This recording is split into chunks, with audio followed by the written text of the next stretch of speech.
Hot అంశాలపై debate. News బెంచ్కి స్వాగతం. ప్రస్తుతం మనతో పాటు ఉన్నారు పురుషోత్తం రెడ్డి, రాజకీయ విశ్లేషకులు. నమస్తే అండి. నమస్తే సాయి గారు. ప్రధానంగా ఇప్పుడు ఒక ఎన్కౌంటర్ అనాలా లేకపోతే లాకప్ డెత్ అనాలా? సాయి కృష్ణ మరణం చుట్టూ జరుగుతున్న ప్రచారము లేదా గొడవని ఎలా చూస్తారు? సాయి గారు, ఇది ఒక భయోందోళన కలిగించే అంశం. రెండోది, ఇట్లాంటి పరిస్థితులు ఉండకూడదని కోరుకోవాల్సిన విషయం. ఎందుకంటే లాకప్ డెత్తా లేదా వేరే మరణమా, నిన్నటి వరకు మిస్సింగా, ఇన్ని జరగడం అనేది అయింది కాదు. దీనికి కారణం ఏంటంటే ప్రభుత్వం కానీ పోలీస్ యంత్రాంగం కానీ ప్రాపర్గా స్పందించడం. నిజానికి వాళ్ళు అరెస్ట్ చేశారా, లేదా కేసు ఏంటి, అతనికి ఉన్నటువంటి బ్యాక్గ్రౌండ్ ఏంటి, ఏ నేపథ్యంలో తీసుకున్నారు, అసలు తీసుకోలేదా, ఏమి చెప్పకుండా గుమ్మనంగా ఉండడం, వారి తల్లి విధుల్లోకి రావడం, పోలీస్ స్టేషన్ ముందుకు రావడం, కనీసం శవమన్న ఇవ్వండి లేదా కోర్టులో ఉన్న ప్రవేశపెట్టని మాట్లాడడం, ఇవన్నీ చూసిన తర్వాత రాంబాబు గారు ప్రెస్ మీట్లు, ఇతర వైసీపీ నాయకుల ప్రెస్ మీట్, ఇవన్నీ చూసి మీడియాలో వచ్చిన తర్వాత ఇప్పటిక్కడ ప్రాపర్ రెస్పాన్స్ అనేది ప్రభుత్వం వైపు నుంచి, పోలీస్ వ్యవస్థ నుంచి లేకపోవడం ఇట్లాంటి అనుమానాలు వస్తున్నాయి. కానీ ఇక్కడ పోలీసులు తప్ప లేకపోతే ప్రభుత్వం తప్ప అనేది అనుకున్నా, 2 రోజులు జరుగుతున్నా కూడా పోలీసుల స్థాయిలో ఇదేదో అతను బ్యాక్గ్రౌండ్ అవన్నీ మనం చూసినప్పుడు అతను ప్రభుత్వం పెద్దలో లేదా పార్టీ ప్రముఖులు జోక్యం చేసుకొని ఉండే కేసు అనేది మనకేం కనపడట్లేదు, అంటే నాకున్న ప్రాథమిక పరిజ్ఞానం మేరకు. కానీ పోలీసులు చేసిన వ్యవహారంగానే చూడాల్సి వచ్చినప్పుడు ప్రభుత్వం పాజిటివ్గా స్పందించాలి. స్పందించినప్పుడు ఏమవుతుంది, అది పోలీసుల సమస్యగా మారుతుంది. అప్పుడు సంబంధిత పోలీసు అధికారులు మంచి అట్లు చూస్తే సరిపోయేది. అట్లా కాకుండా ప్రభుత్వం 2 రోజుల పాటు మౌనంగా ఉండడం, రాజకీయ చర్చ అయిన పత్రికలు వచ్చిన తర్వాత కూడా ఆ మౌనాన్ని కొనసాగించడం, వేరే అంశాలు మాట్లాడడం వల్ల ప్రభుత్వం మెడకి ఈ కేసు చుట్టుకునే పరిస్థితి వచ్చింది. అంటే 23 ఏళ్ల వ్యక్తి 25 కేసులలో నిందితుడు, అట్లాంటి వాడిని ఎందుకు వెనకేసుకొస్తారో, అట్లాంటి వాడిని చంపితేనే తప్పు లేదు కదా అనేటటువంటి వాదనని గత 3 రోజుల నుండి సోషల్ మీడియాలో పెద్ద ఎత్తున వైరల్ చేస్తున్నారు. మనకు ప్రకాశం జిల్లాలో గంజాయికి సంబంధించిన కేసులో అనుకుంటాను ఒక 3-4 వీధుల్లో పెట్టి పోలీసులు కొట్టి గుంటూరు జిల్లాలో చేశారు. దాంట్లో సమస్య ఏంటి, ఇప్పుడు నేరమా కాదు కదా, నేరానికి ఏ శిక్ష చేయాలి, ఎట్లా విచారించాలి అనేది కదా ఇంపార్టెంట్. ఉదాహరణకు ఇంత చిన్న వయసులో ఇంత కేసులు ఉన్నాయంటే అతని బ్యాక్గ్రౌండ్ వ్యక్తిగతంగా ఒక రకమైనటువంటి యాంటీ సోషల్ ఎలిమెంట్ లక్షణాలు ఉన్నాయా అన్నట్టు చర్చ వస్తుంది.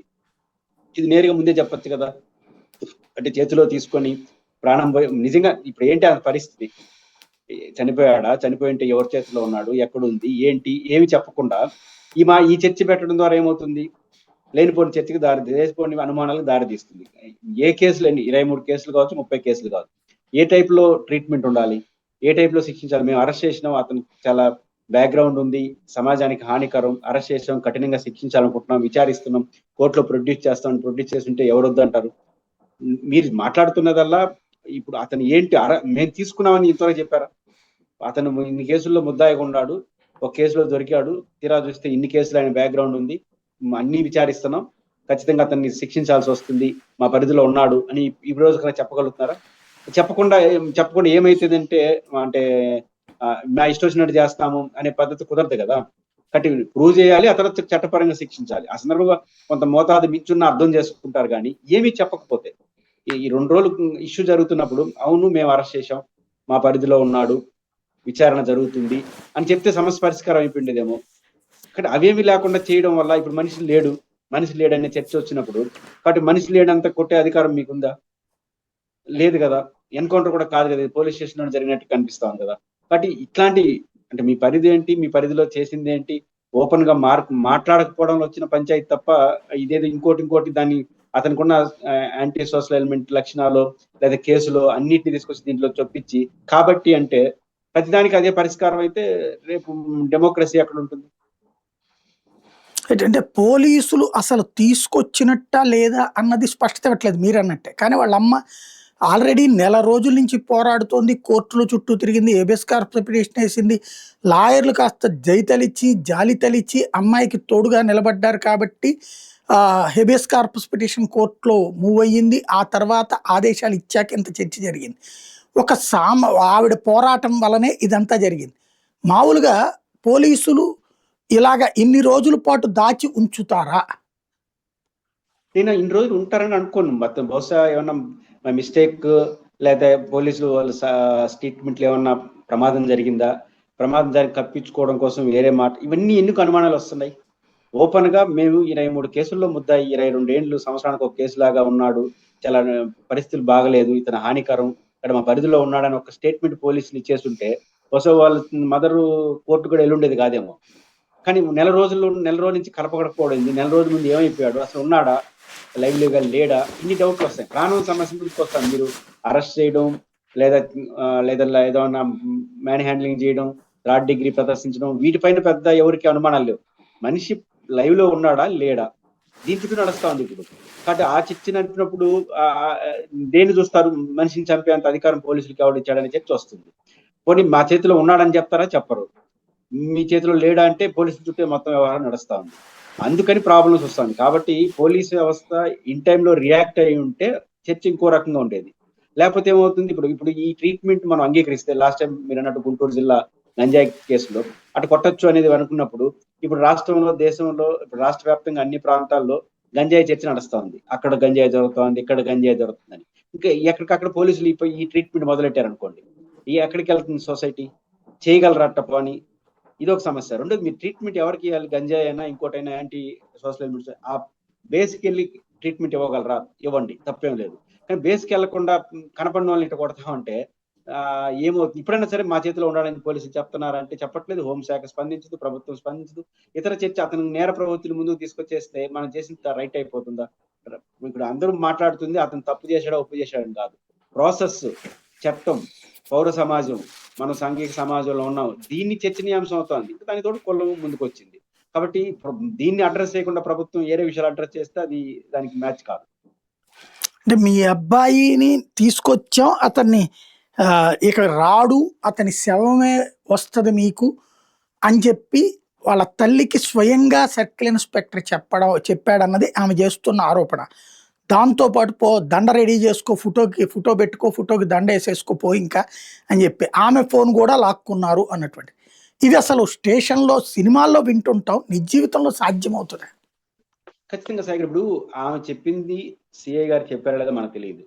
కానీ జరుగుతున్న పరిణామాలు చూసినప్పుడు ఆయన ప్రాణంలో లేడు అని నమ్ముతున్నప్పుడు సమాజం, ఇప్పుడు అందరూ ఎవరు మిస్సింగ్ అనట్లా, కేసు అనట్లా, లాకప్ డెత్తా, ఎన్కౌంటరా, ఏంటి, ఉందా శవం లేదా, ఈ చుట్టూ నడుస్తా ఉంది చర్చ.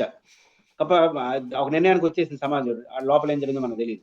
కానీ అట్లాంటి భయానక పరిస్థితులు వచ్చినప్పుడు కూడా పోలీస్ వ్యవస్థ, ప్రభుత్వం ఫ్యాక్ట్ అండ్ ఫ్యాక్ట్ ఇది అని చెప్పకనప్పుడు సహజంగా వాళ్ళ మదర్ ఏం చెప్తారో వాటిని సమాజం నమ్ముతుంది.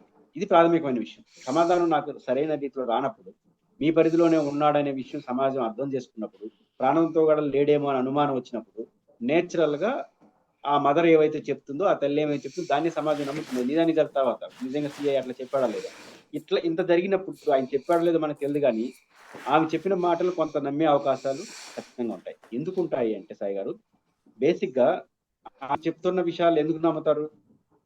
ఇంత జరుగుతున్నా కూడా ఇది జరిగిందని పోలీసుల నుంచి రానప్పుడు ఏమైనా చేస్తుండొచ్చు కదా, ఇట్లా అనుంటారు కదా అని ఎందుకు అనుకోరు సమాజం? కానీ ఇప్పుడు ముద్దాయి అయింది సిఐ కాదు, మనం ఎవరికో అప్పుడప్పుడు ఆ సిఐ పేరు మర్చిపోయారు. మొత్తం ప్రభుత్వం ముద్దాయి అయిపోతుంది. ఇక్కడ ప్రభుత్వం మెడ చుట్టుకుంటా ఉంది, రాజకీయంగా ప్రభుత్వం మెడ చుట్టుకుంటా ఉంది. అది ప్రభుత్వం ఇప్పటికన్నా గుర్తించిందో తెలియదు. ఇప్పుడు సిఐ స్థాయి, పోలీస్ స్టేషన్ స్థాయి దాటిపోయి ప్రభుత్వం మెడ చుట్టుకుంటుంది. ఎందుకని? ఇదే ప్రభుత్వ పెద్దలు చెప్పిన కేసు నేనైతే నమ్మను. ప్రభుత్వం కేసు, ప్రభుత్వ స్థాయిలోనో, ఎమ్మెల్యే స్థాయిలోనో, ఆ స్థాయి వాళ్ళు కూడా దీంట్లో ఇన్వాల్వ్ అయ్యారు. ఎక్కడో జరిగిన కేసుగా ఇన్వాల్వ్ అయ్యి మొత్తం మీరు ఊరు పట్టించుకోవాల్సిన రీతిలో పట్టించుకోకపోవడం వచ్చిన సమస్య. కాబట్టి ఇది పొలిటికల్ గా ప్రభుత్వం మెడకి ఎందుకు చుట్టుకుంటుందంటే సరిగ్గా రెస్పాండ్ కావట్లేదు. నిజానికి ఆ మాటలు వింటా ఉంటే జరిగేందులో తెలియదు, కానీ వారు వ్యవహారం మర్చినప్పుడు ఆమె అలా అనుంటాడేమో పోలీసులు అని నమ్ముతున్న మనం యాడిపోతాం సమాజం. ఒక పౌరురాలుగా ఆమె వచ్చినప్పుడు దండేసుకోపోయి మీరు రెడీగా ఉండండి అనే లెవెల్కి వెళ్ళారు పోలీసులు అనేది నమ్మాల్సిన పరిస్థితి వస్తా ఉంటే భయం వేస్తుంది కదా. రేపు ఏమైనా పోలీసులు మనం తీసుకెళ్తేనో లేదా ఇంకోటి ఇట్లే ఉంటుంది ట్రీట్మెంట్ అనేది మీరు భయపిస్తా ఉండేది. ఇప్పుడు కొన్ని సందర్భాల్లో సాయి గారు మనం సినిమాల్లో కానీ పౌర సమాజంలో అమ్మాయిల్ని మన హైదరాబాద్ లో కట్టినప్పుడు జగన్మోహన్ రెడ్డి గారు అసెంబ్లీలో లేచి సెల్యూట్ చేశాడు ఎన్కౌంటర్ ని, దిశకు సంబంధించిన అమ్మాయి విషయంలో. అట్లాంటిది హర్షించే పరిస్థితి అట్లాంటి సందర్భాల్లో వస్తున్నప్పుడు సమాజానికి ఒక సిగ్నల్, ఇట్లాంటి కట్టలు జరిగితే ఎన్కౌంటర్ చేసేస్తాము, అది చట్టం ఒప్పుకోకపోయినా అప్పుడప్పుడు ఇస్తా ఉంటారు పోలీసులు. అట్లా మీరు అనుకుంటే కూడా ఈ విషయంలో కుదరదు. ఈ విషయంలో రివర్స్ అయిపోయింది.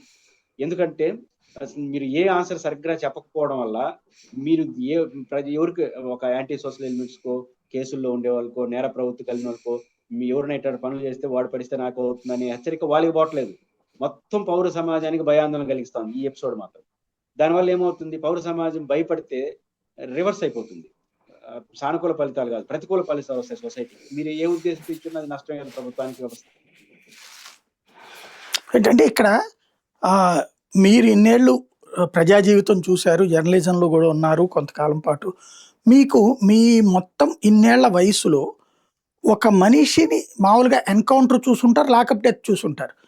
కానీ చనిపోయాక తగలబెట్టేసి బూడిద కూడా దొరకకుండా చూసే కాన్సెప్ట్, కానిస్టేబుళ్ళు ముందొకళ్ళు వెనకాల ఒకళ్ళు 2 వీలర్ మీద పెట్టుకుని శవాన్ని తీసుకెళ్లే కాన్సెప్ట్ ఎప్పుడన్నా విన్నారా, చూసారా?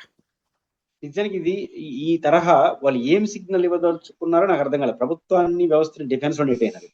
ఎందుకంటే మీరు అన్నట్టు మీకు ఎవరిచ్చారు అధికారం? బేసిక్ గా కొట్టే అధికారమే లేదు, కొట్టారు.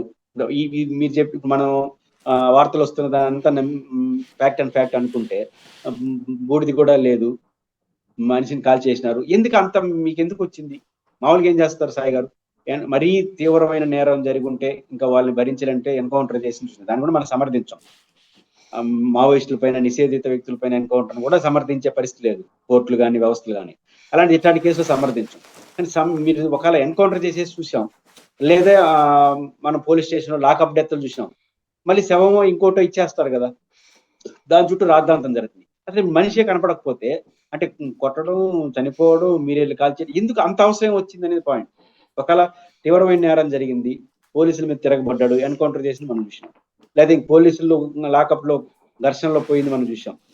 కానీ ఇది కొత్త, అంటే మన ఒళ్ళు గగురు పడేట్టుగా అనిపిస్తుంది ఈ వార్తలు ఏంటంటే. ఎందుకంటే కాల్చడం ఏంటి, తీసుకెళ్లిపోవడం ఏంటి, మనిషే లేడని ముఖమే కనపడకుండా బూడిది పరిస్థితి రావడం అంటే ఎక్కడికి తీసుకెళ్తున్నారు? కాబట్టి ఈ భయానక వాతావరణం నేను ఇంతకు ముందు ప్రస్తావించినట్టు సొసైటీ భయపడతా ఉంది. కనీసం యాంటీ సోషల్ ఎలిమెంట్స్ అన్న భయపడితే చట్టం ఒప్పుకోకపోయినా పాండిలే అనుకోవచ్చు. ఇప్పుడు వాళ్ళు ఏమనుకుంటున్నారో మనకు తెలియదు. సాధారణ సమాజం భయపడిపోతా ఉంది. ఇట్లాంటి ఘటనలు జరిగితే రేపు ఏంది పడదు. దానివల్ల ఏమవుతుంది, భయపడడం అంత కామ్ అయిపోతారా? రివోల్ట్ వస్తుంది. రివోల్ట్ మీద ఈదుల్లోకి రాకపోవచ్చు. వాళ్ళందరూ నెగిటివ్ అయిపోతే ఈ వ్యవస్థ ఉండదు, మంచిది కాదు, ఈ ప్రభుత్వం ఇట్లా కరెక్ట్ కాదని వేస్తే అల్టిమేట్ గా అది ప్రభుత్వానికి నష్టం. ఆ పోలీసులకి ఏం పోతుంది, సిఐకో ఇంకోరికో ఏం పోదు, మా అంటే ఉద్యోగం పోవచ్చు, మళ్ళీ రావచ్చు. కాబట్టి ప్రభుత్వం దీన్ని సీరియస్ గా తీసుకొని ఇట్లాంటిది మీరు అన్నట్టు మన జీవితంలో కాదు, అసలు ఆంధ్రప్రదేశ్ జీవితంలో కావచ్చు, భారతదేశంలో బ్రిటిష్ వాళ్ళ పీరియడ్ లో మనం చంపేసినప్పుడు చూసినాం, నిర్దాక్ష్యంగా స్వతంత్ర పోరాటం కాల్ చేసి చూసినాం కానీ, చంపేసింది చూసినాం కానీ ఇట్లా మనం ఎప్పుడు వినలేదు, కనలేదు. ఇట్లాంటివి గతంలో ఎప్పుడు జరగలేదు, భవిష్యత్తులో కూడా జరుగుతుందని నేనైతే అనుకోను. ఇక్కడ ఈ ఉదంతంలో సర్కిల్ ఇన్స్పెక్టర్ తొందరపాటు కనబడుతోందా, లేకపోతే గనక ఇందులో పౌర సమాజపు ఒత్తిడి ఏమైనా కనబడుతోందా? ఎందుకంటే పౌర సమాజం మీద ఇప్పుడు పెద్ద ప్రెషర్ ఏంటంటే మీమ్స్, పోస్టులు. అకస్మాత్తు గత 3 రోజుల్లో కొన్ని లక్షల పోస్టులు ఆ సాయికృష్ణ అనేటటువంటి అతను బ్రతకడానికి అనర్హుడు అనేది ప్రజలకు తీసుకెళ్లే ప్రయత్నం చేస్తున్నారు.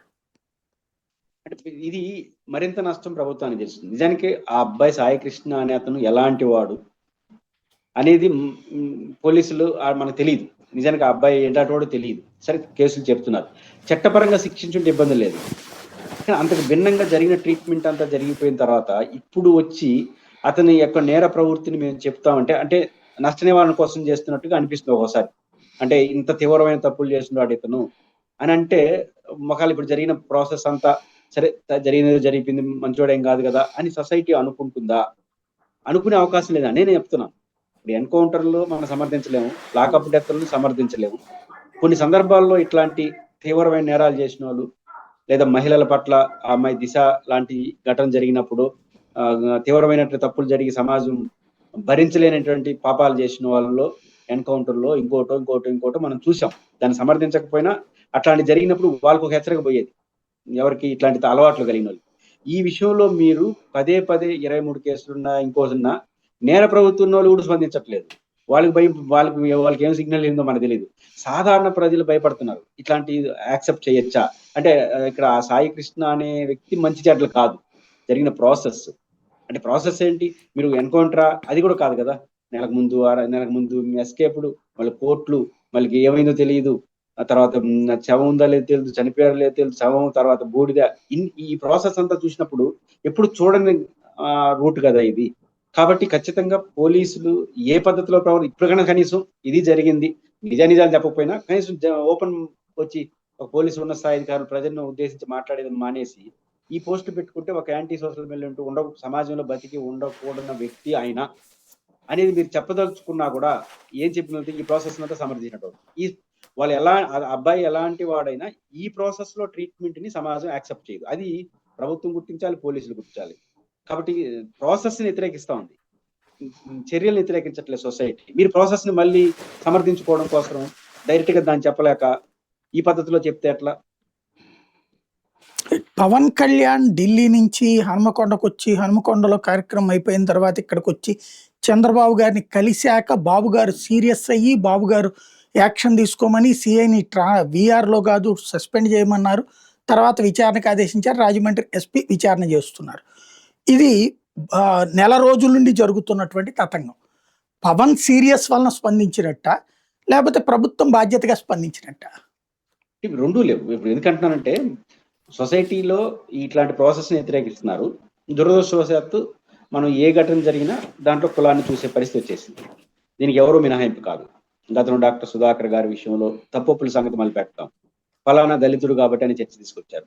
అట్లా ఇట్లాంటి జరిగినప్పుడు కులం ప్రస్తావన ముందుకు వచ్చినప్పుడు ఖచ్చితంగా అంబటి రాంబాబు గారు కావచ్చు, చాలా మంది వైసీపీ నాయకులు కావచ్చు, చాలా మంది సామాజికంగా కాపు సామాజిక వర్గం కుల ప్రస్తావన ముందుకు తీసుకొచ్చారు.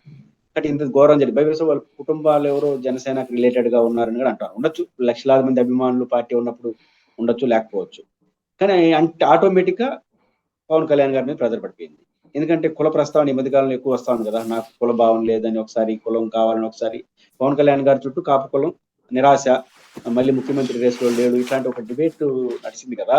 కాబట్టి కుల ప్రస్తావన చుట్టూ నడుస్తున్న నేపథ్యంలో పవన్ కళ్యాణ్ గారు ఏం చేస్తున్నారు అనే చర్చ ముందుకు వచ్చేసింది రాజకీయంగా. దాంతో పవన్ కళ్యాణ్ గారి పేరుతో ఇది ఆపినట్టు అనిపిస్తుంది. కానీ జరగాల్సిన నష్టం జరిగిపోయింది. ప్రాణం పోయింది ఒకటి, అన్ని రకాల జర్నలిస్టులు, మీడియా, అన్ని రకాల వ్యక్తులు, శక్తులు అందరూ స్పందించేసిన తర్వాత పవన్ కళ్యాణ్ గారు ఇన్వాల్వ్ అయినాడు, తర్వాత ప్రభుత్వం స్పందించింది అనే పేరు వస్తాం తప్ప ఒక బాధ్యతగా స్పందించినారు అనే భావన ఇక్కడ కలగట్లేదు. కాబట్టి ప్రభుత్వం ఈ విషయంలో సరైన టైంలో సరైన రీతిలో స్పందించకపోవడం వల్ల జరగాల్సిన నష్టం వాళ్ళకైతే జరిగింది. జగన్ కాపు నాయకుల్ని ప్రత్యేకంగా పిలిచి మీటింగ్ పెట్టి మీరు ఇక దీన్ని వదిలిపెట్టద్దు, బాగా గొడవ చేయండి, ప్రభుత్వాన్ని దించేసే అంతటి పెద్ద ఇష్యూ అని చెప్పి ప్రెషర్ చేశాడు. ఆ మేరకే ఇప్పుడు పెద్ద ఎత్తున ఇష్యూ జరుగుతోంది. దీని మీద పవన్ కళ్యాణ్ కాపుల్ని రెచ్చగొట్టాలని చెప్పి తన పార్టీ నాయకులకు పిలుపునిచ్చాడు, కార్యకర్తలకు పిలుపునిచ్చాడు అన్నటువంటిది ఆంధ్రజ్యోతి నిన్న ఇవాళ కథనాలను ఎలా చూస్తారు? నేచురల్ గా ఇప్పుడు వాళ్ళు రాసిన వాళ్ళు గుర్తుంచుకోవాల్సింది ఏంటంటే, ఒక ఘటన జరిగినప్పుడు దానికి రాజకీయ రంగు ఉంటుంది. ఇంత ఇంత పెద్దగా ప్రజల్ని ప్రభావితం చేసిన అంశాలు రాజకీయ పార్టీలు రాజకీయం చేయకుండా ఎట్లుంటాయి? రాజకీయం చేస్తున్నారు అని ప్రశ్నించే వాళ్ళు గతంలో ఏం చేసినారు? ఈ చర్చ ఇప్పుడు పేపర్లతో సహా ఒకప్పుడు పార్టీలు చేసేటివి, పేపర్లు దాన్ని ప్రచురించేటివి. ఇప్పుడు పేపర్లు చేసేస్తున్నాయి కదా, చాలా కొత్త 5-10 ఏళ్లుగా పేపర్లు కూడా పని చేసేస్తున్నాయి కదా. ఘటనగా చూడకుండా ఘటన కులాన్ని రంగు, పార్టీల రంగు, రాజకీయ రంగు పొలం లేదా, సందర్భ ఆ రాజకీయ నేపథ్యాన్ని బట్టి చేయలేదా? మీడియా చేసింది, పార్టీలు చేసినాయి. ఇప్పుడు ఈ విషయంలో ఆయన కాపు కులానికి సంబంధించిన వ్యక్తి కావడం, అందులో కృష్ణా జిల్లాకు చెందిన వ్యక్తి కావడం, వాళ్ళ కుటుంబంలో ఎవరో జనసేన అని పేరు ఉన్నట్టు, ఈ మధ్య కాలంలో పవన్ కళ్యాణ్ గారు కాపు రిలేటెడ్ ఇష్యూస్ ముందుకు రావడంతో నేచురల్ గా తన రాజకీయ ప్రత్యర్థులు ఉండేవాళ్ళు ఆ అంశాన్ని ముందుకు తీసుకొస్తారు. కాపులకి ఇంత అన్యాయం జరిగి రైట్ ఆర్ రాంగ్ కాదు ఇక్కడ. ఇట్లా ఇది కరెక్ట్ కాదు, మనం ఇష్యూగానే చూడాలని చెప్పే వాళ్ళు, మీరు చెప్తే అర్థం ఉంది, నేను చెప్తే అర్థం, మనలాంటి వాళ్ళు చెప్తే అర్థం ఉంది. ఎప్పుడంటే ఆ సుధాకర్ గారి కేసు కావచ్చు, ఇంకోటి కేసు, ఏ కేసులో అయినా మనం కేసుగానే చూసాం. కేసుగా చూసిన వాళ్ళు చెప్తే దానికి ఒక విలువ ఉంటుంది. కానీ మనకు వచ్చేసరికి కేసును రాజకీయంగా చూసినప్పుడు, వేరే వ్యక్తులు కేసును రాజకీయం చూస్తే దాన్ని తప్పుపట్టే నైతికత మీకు ఉండదు. రెండో నైతికత గురించి నేను మాట్లాడట్లేదు. అది ఒక వరవడిగా మారిన తర్వాత ఎవడు ఆపుతాడు? మనం ఏమనంటే అవును కాపుకులను కాదా అని అడిగినప్పుడు మనం ఏం చెప్తాం? గతంలో మీరు ఏం చేశారని కాదు, ఇది అబ్బాయి కాపు కులానికి సంబంధించి అవునా కదా, ఏం తప్పు మా కులస్తులు జరిగిందని అంటే తప్పేంటి అన్నారు అనుకో, మనం ఏం చేయలేము. కాబట్టి ఈ ప్రాసెస్ ని ప్రారంభించిన వాళ్ళు ఇప్పుడు బాధపడుతున్నారు. కానీ అప్పుడు అట్లా చేయకుండా ఉంటే ఇప్పుడు ఈ సమస్య వచ్చినది కాదు. నిజంగా జగన్మోహన్ రెడ్డి గారు చేస్తున్నారా? సహజంగా రాజకీయ ఆయన ఏం చెప్పాడో మనకు తెలియదు కానీ జగన్ గారు వైసీపీ వాళ్ళకి ఏం చెప్పినాడో, వైసీపీ వాళ్ళు ఏం చేస్తారని పక్కన పెడితే, సహజంగా ఇట్లాంటి ఘటన జరిగినప్పుడు ఇప్పుడు మహిళల ఇష్యూ వచ్చింది. ఆయా పార్టీలు మహిళా నేతలను ఎందుకు పంపిస్తారు? ఒక సారూప్యత ఉంటుంది కాబట్టి. ఒక దళితుడికి అన్యాయం జరిగింది, ఆ పార్టీలో ఉన్న దళితులు వెళ్తారు కదా, లేదా ఒక పార్టీలో ఇంకొక సామాజిక వర్గం వెళ్తారు కదా. అంటే కాపుకు సంబంధించిన విషయం జరిగింది కాబట్టి ఆ పార్టీలో ఉన్న కాపులు వెళ్ళడం అనేది చాలా సాధారణ విషయం. దానితోటి మా కాపులు ఇన్ని జరుగుతున్న పవన్ కళ్యాణ్ ఏం చేస్తున్నాడు అనేది ఒక సాధారణ రాజకీయ ప్రక్రియ. అదే వాళ్ళు చేస్తుంటారు తప్ప దానికి వేరే వేరే అర్థాలు ఈ రోజు మీరు తీసినప్పుడు గతంలో మనం ఏం చేసామని చర్చ వస్తుంది కదా. రైట్. ప్రభుత్వం ఏం చేస్తే బెటర్ ఈ ఉదంతంలో? ఖచ్చితంగా సీరియస్ యాక్షన్ వెళ్తున్నారు, వెళ్ళాలి. ఖచ్చితంగా ఏం జరిగింది ఇప్పటికే నిజాలు చెప్పాలి. ఫస్ట్ ఆఫ్ ఆల్ ఈ ఘటనలో పిన్ టు పిన్ను, ఘటన మినిట్ టు మినిట్ చెప్పమని నేనైతే చెప్పను. అది జరిగేది కాదు, జరగదు. కనీసం ఇది ఇట్లా జరిగింది ఓ లాకప్ డెత్ లేదా ఎన్కౌంటర్ ఇంకోటో చేశారు, ఇట్లాంటి మాల్ ప్రాక్టీస్ కి పాల్పడ్డారు, దీనికి బాధ్యుడు ఈ అధికారి కాబట్టి వారిపైన చట్టపరంగా చర్యలు తీసుకున్నాం, ఎంత కఠినంగా ఉంటే అంత కఠినంగా చర్యలు తీసుకుంటున్నామని సీరియస్ ఆఫ్ యాక్షన్ లోకి వెళ్ళి బాధ్యుల్ని ఫిక్స్ చేసి బహిరంగంగా ప్రభుత్వం పెద్ద స్థాయిలోనే మాట్లాడాలి. ఇది ఈ స్థాయిలో జరిగింది, ఆ అబ్బాయి మీద ఉన్నాయి, ఇట్లా వచ్చారు అనే విషయాన్ని ఎవరైతే బాధ్యులు ఉన్నారో అధికారులు వారిపైన చర్య తీసుకోవాలి. రెండోది, ఇంత జరుగుతున్నా వారిని పర్యవేక్షించే అధికారులు కూడా ఉంటారు. ఇంత జరుగుతున్న వాళ్ళు కూడా స్పందించకపోతే వాళ్ళు ఎక్కడ ల్యాప్స్ జరిగింది, ప్రాసెస్ లో జరిగిన తప్పు ఏంటి, ఆ తప్పు జరిగిన దాన్ని యాక్షన్స్ ఎలా తీసుకున్నారు, బాధ్యులు ఎవరు అనే దానిపైన సీరియస్ ఆఫ్ యాక్షన్స్ వెళ్తే ఖచ్చితంగా నష్ట నివారణ జరిగేదానికి కొంత మరింత ప్లేరప్ కాకుండా జరగాల్సిన నష్టం ఏదో జరిగింది, ఇంకా కనింత ముదరకుండా ఉండేదానికి అవకాశం ఉంటుంది. జరగాల్సిన నష్టం జరిగింది కానీ ప్రభుత్వం ఓపెన్ మైండ్ తో ముందుకు వచ్చి హోంమంత్రి స్థాయిలోనో డీజీపీ స్థాయిలోనో ముందుకు వస్తే తప్ప ఇది పరిష్కారం కాదు. పవన్ కళ్యాణ్ తాజాగా ఢిల్లీలో ఒక మీటింగ్ పెట్టి ఇక్కడున్న ప్రజాప్రతినిధులందరినీ వెంట పెట్టుకెళ్ళి అలాగే పక్క రాష్ట్రాల్లో జనసేన కార్యకర్తలందరినీ కూడా అక్కడికి తీసుకొచ్చి జాతీయతాభావం పెంపొందించడం దగ్గర నుంచి అనేక రకాల అంశాలు ప్రస్తావించారు. ఏ ఉద్దేశంతో ఆ మీటింగ్ అని మీరు భావిస్తున్నారు? ఒకే నా ఉద్దేశం నాకు కనపడింది, అది బీజేపీ చెప్తున్న విషయాలు బలంగా చెప్తే బీజేపీ అయినా సంతోషిస్తుందా అన్నట్టుగా నాకు అనిపించింది. ఎందుకంటే ఆయన మాట్లాడిన దాంట్లో ప్రధానంగా కాక్రోచ్ సంబంధించిన అంశాలు ఆయన చెప్తాను తలుచుకునేది ఏంది, కాక్రోచ్ జనతా పార్టీ పేరుతో పురుగులు చిన్న చిన్న వాళ్ళని వదిలేయకూడదు, సుమన్ శతకం చెప్పాడు. కాబట్టి దీన్ని ఎట్టు వదిలేస్తే దేశాన్ని తీసుకెళ్ళాడు. అట్ట కాదు, బలవంతుల్ని చలసీమలు చంపేస్తాయి ఆ సుమన్ శతకంలో ఉన్నది. కానీ బలవంతులు ఎవరు? సాధారణ భాషలో ప్రభుత్వాలు, అధికారంలో ఉన్నవాళ్ళు, కేంద్రంలో అధికారం, రాష్ట్రం బలవంతులు. వాళ్ళు నిర్లక్ష్యం చేసే సీమలు కూడా పాములు చంపేస్తాయని అర్థం. అంటే అట్లా ఆ లెవెల్లో ఉంటాయి, చలిసీమలు కూడా చిన్నవి కాదని. అంటే మీరు ఆత్మపరిశీలన చేసుకోవాలి, ఉదాహరణ కూడా సెట్ గల. కాబట్టి పవన్ కళ్యాణ్ గారు అప్రధానమైన అంశాన్ని తీసుకొచ్చి పెట్టారు. నిజానికి ఇప్పుడు ఢిల్లీలో బీజేపీ చేస్తున్న ప్రక్రియను, బీజేపీ చేస్తున్నటువంటి అంశాలను ఇప్పుడు తీసుకెళ్లాల్సిన అవసరం వచ్చింది. కాబట్టి ఇప్పుడు తీసుకొచ్చారంటే కేవలం ఓన్లీ వన్ బీజేపీ చెప్తున్న విషయాలు మనం బలంగా చెప్పినట్టు అవుతుంది. ముఖ్యంగా కాక్రోచ్ జనతా పార్టీ విషయంలో బీజేపీ చాలా సీరియస్ గా ఉన్నట్టు కనిపిస్తా ఉంది. కాబట్టి దాన్ని ప్రశ్నిస్తే బాగుంటుందని ఢిల్లీలో జాతీయ భావం పేరుతో ప్రశ్నించినట్టుగా నాకైతే అనిపిస్తుంది. అంతమించి లాజిక్ ఏం లేదు. కానీ వాటిలో ఇప్పుడు మనం ఎంత కాదన్న పవన్ కళ్యాణ్ గారు రిప్రజెంటేటివ్ బై ఆంధ్రప్రదేశ్ అని, తెలంగాణ కూడా కాదు, తెలంగాణ ఆయన పార్టీ పెట్టారు కానీ తెలుగు వాళ్ళు చూస్తారు పవన్ కళ్యాణ్ గారు తెలుసు కాబట్టి. ఆంధ్రప్రదేశ్ రిప్రజెంటేటివ్ ఉన్న పార్టీ ప్రతినిధి లీడరు ఆ అంశాలు ఏం కనెక్ట్ అవుతాయి? కానీ కాక్రోచ్ జనతా పార్టీ విషయంలో ఢిల్లీలో ఏం జరుగుతుంది తెలియదు కానీ ఆంధ్రప్రదేశ్లో కానీ సౌత్ ఇండియాలో కానీ సాధారణ ప్రజలు ఏం జరుగుతుంది, అభిజిత్ కూడా తెలియదు, దానికి వ్యతిరేకంగా బీజేపీ ఎందుకు వ్యతిరేకిస్తూ కూడా తెలియదు, ఆయన విధానాలు ఎవరు తెలియదు. కోట్లాది మంది ప్రజలు నడుస్తున్న వ్యవస్థ పైన, ఎగ్జిస్టన్ లో ఉన్న పార్టీ లీడర్ల పైన, ముదిరిపోయినటువంటి లీడర్షిప్ పైన ఒక తిరుగుబాటు, మార్పు కావాలని కోరిక, ఇది తప్పేం లేదు. ఆ కోట్లాది మంది ఎందుకు ఫాలో అయినారంటే ఇదే ఒక అసహనం, ఎవరి మీద, వ్యవస్థ మీద అసహనం. ఆ వ్యవస్థ మీద అసహనానికి ఆయన బలపం కట్టాడు ఎవరు, అభిజిత్. అంతే తప్ప అతని పాలసీలన్నీ నచ్చి వీళ్ళు కాదు. అంటే అట్లాంటి చూసినప్పుడు మనం ఎవరైనా ఆలోచించాల్సింది, ఎందుకు ఇంత రివోల్ట్ వచ్చింది ప్రజల నుంచి, ఎక్కడ వస్తాం, తప్పు ఎక్కడ జరుగుతుంది చూడాలి కదా. దానితో జెన్జీ వాటర్స్ పేరు తమిళనాడు వచ్చిన తీర్పు. కాబట్టి ఈ తరహా రాజకీయాలు నడిచినప్పుడు దాన్ని అడ్రస్ చేయాల్సిన సమయం ప్రజలు చూస్తున్నారు. మీరు దానికి రివర్స్ లో పోయి అడ్రస్ చేస్తే బీజేపీకి లాభం జరిగేది ఏం లేదు. కానీ మీకు ఇట్లాంటి ఆలోచనలు దూరం అయ్యేది. ముఖ్యంగా పవన్ కళ్యాణ్ గారికి ఎక్కువ ఈ కాక్రోచ్ ఆలోచన కలిగిన వాళ్ళు జెన్జీ వాళ్ళే ఎక్కువ ఉంటారు. లాస్ట్ టైం కూడా ఆంధ్రప్రదేశ్ ఎలక్షన్ లో 7.5% జెన్జీ ఓటర్లు నమోదయ్యాయండి, దాదాపు 40 లక్షలు ఓడిపోయిన పార్టీ గెలిచిన కూటమికి మధ్య ఉన్నంత తేడా కొత్త ఓటర్లు వాళ్ళందరూ కట్టకట్టుకుని ఒక సైడ్ వేసినట్టుగా మనకు అనిపిస్తుంది. ముఖ్యంగా పవన్ కళ్యాణ్ గారిని చూసి యూత్ కొత్త ఫస్ట్ టైం ఓట్లు వేసినారు వాళ్ళు దూరం అయిపోతారు. పవన్ కళ్యాణ్కి అర్థం కావట్లా. జంజీని కానీ కాక్రోచ్ కానీ అభిజిత్ని కూడా తెలియకపోవచ్చు, అభిజిత్ ఇంటెన్షన్ తెలియకపోవచ్చు, కానీ వెనకాల కదిలిన వాళ్ళ యొక్క కాంక్ష మాత్రం మీలాంటి అభిమానించే వాళ్ళు ఉండరు. వాళ్ళని దానికి ఎక్కువ మాట్లాడితే మీ అభిమానం పోతుంది. కాబట్టి బీజేపీకి వచ్చిన లాభమే ఉండదు. బీజేపీ సంతోషించడం కోసం మాట్లాడినట్టుంది తప్ప నాకు ఇంకేం కనపడలేదు. అల్టిమేట్ గా వాళ్ళకి లాభం ఉండదు. కానీ మీ వెనకాల ఉండేది ఆ సెక్షన్ ఆఫ్ పీపులే. ఆ సెక్షన్ మీన్స్ అలాంటి ఆలోచనలు వేదన కలిగిన వాళ్ళు మీ వెనకాల నడుస్తున్నారు హీరోయిక్ గా చూసుకొని. అది కోల్పోతారనేది ఆయన అర్థం చేసుకుంటే మంచిది. ఫైనల్ గా ఒకటి చెప్పండి, తెలంగాణ అంశాన్ని పదే పదే ప్రస్తావిస్తున్నారు. తనకు అన్యాయం జరిగింది, తనకి అవమానం జరిగింది, తనని రానియలేదు అని. మేమెందుకు రానిలేదు, చక్కగా చేసుకోమన్నాం, ఆ రోజున కార్యక్రమం సపరేటు అన్నటువంటిది రేవంత్ దగ్గర నుంచి వీళ్ళు చెప్తున్నారు. దీన్ని మళ్ళీ తాజాగా హన్మకొండ వెళ్ళి అక్కడ ఒక కార్యక్రమంలో పాల్గొని రావటం, ఓవరాల్ గా తెలంగాణ మీద సీరియస్ గా కాన్సన్ట్రేట్ చేశారు పవన్ కళ్యాణ్ అనుకోవచ్చు. సీరియస్ గా కాన్సన్ట్రేట్ చేసినా బాగుండేది, అది కూడా చేయలే.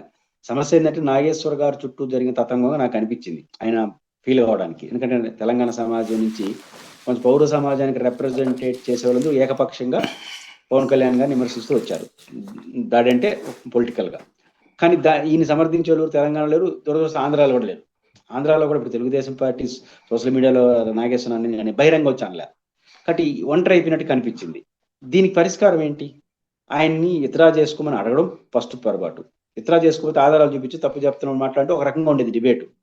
అట్లా కాకుండా ఇతరా చేసుకున్నాడు, సంతోషించారు, స్వాగతించారు, మళ్ళీ దాని మీద పోయినప్పుడు కనీసం నాగేశ్వర్ గారి చుట్టూ మీకు జరిగినటువంటి ఈ ఎదురుదాడి విమర్శల్ని జాగ్రత్తగా చూసుకోవాలన్నదే మీ అభిమతం అయితే ఏం చేయాలి?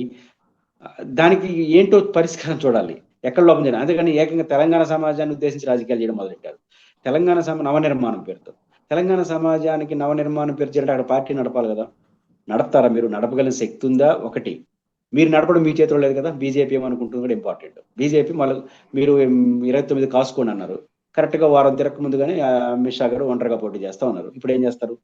బీజేపీ తీసుకున్న రాజకీయ నిర్ణయానికి అతీతంగా మీరు పోలేరు, జరిగే పనిగా. తెలుగుదేశమే పోలేదు తెలంగాణలో, మీరు ఎట్ట పోతారు? పోనప్పుడు ముందు వాళ్ళు ఇంటెన్షన్ కనుక్కోవాలి కదా.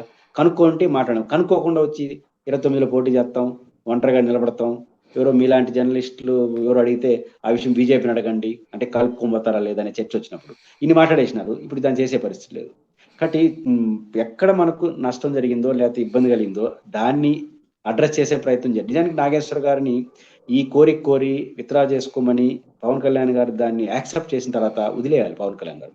ఎందుకని మీరు అడిగారు, మీరు యాక్సెప్ట్ చేసేసారు, ఇంకా మళ్ళీ అడగకూడదు. మీరు పొలిటికల్ గా నిజానికి నాగేశ్వర గారు చెప్పిన దానికి ఆధారాలు లేకపోతే జనం కొంత నమ్మినారు. ఎందుకు నమ్మినారు? చాలాసార్లు ఈ చర్చ జరిగింది కాబట్టి. జగన్ గారిని అరెస్ట్ చేయమని అడిగినట్టు, వాళ్ళు కాదన్నట్టు ఇట్లాంటి చర్చ చాలాసార్లు జరిగింది. ఆయన చెప్పేసరికి నిజమే అంటే ఈ పని పవన్ కళ్యాణ్ గారికి నెగిటివ్ అయిపోయింది. రాజకీయంగా నష్టం నిజానికి ఆ స్టేట్మెంట్. నాగేశ్వర్ గారు ఇచ్చిన స్టేట్మెంట్ పవన్ కళ్యాణ్ గారికి అంత మంచిది, ఆయన గౌరవానికి సంబంధించిన విషయం. ఆయన బాధపడాల్సిన అర్థం ఉంది. ఆ బాధను వ్యక్తం చేసి ఉండాలి. వ్యక్తం చేయకుండా విత్డ్రా చేసుకోమన్నారు. అది చాలా ఉందాగా ఆయన పెద్ద మనిషి విత్డ్రా చేసుకుంటే మంచిదని మనోహర్ గారు అనడం, ఆయన ఇంకా పెద్ద హృదయంతో విత్డ్రా చేసుకుని పవన్ కళ్యాణ్ నాకు స్పెషల్ ఇంట్రెస్ట్ ఉందని ఆయన అనడం, ఆయన వదిలేయండి అని ఈయన అనడం. ఆ లైన్ తీసుకోకుండా ఉండాల్సింది. ఆ లైన్ తీసుకునేసిన తర్వాత మౌనంగా ఉండాలి. ఈ రెండు కాకుండా చేయడం వల్ల పవన్ కళ్యాణ్ గారు తెలంగాణ విషయంలో వేసే ప్రతి అడుగు ఆయనకే ప్రశ్నలుగా మీకు ఇచ్చేటికి పరిస్థితి వస్తాం. థ్యాంక్ యూ వెరీ మచ్ అండి. ఇది పరిస్థితి. రాష్ట్రంలో తాజాగా జరుగుతున్నటువంటి కీలక పరిణామాలు, వాటి వెనకాల ఉన్న కోణం.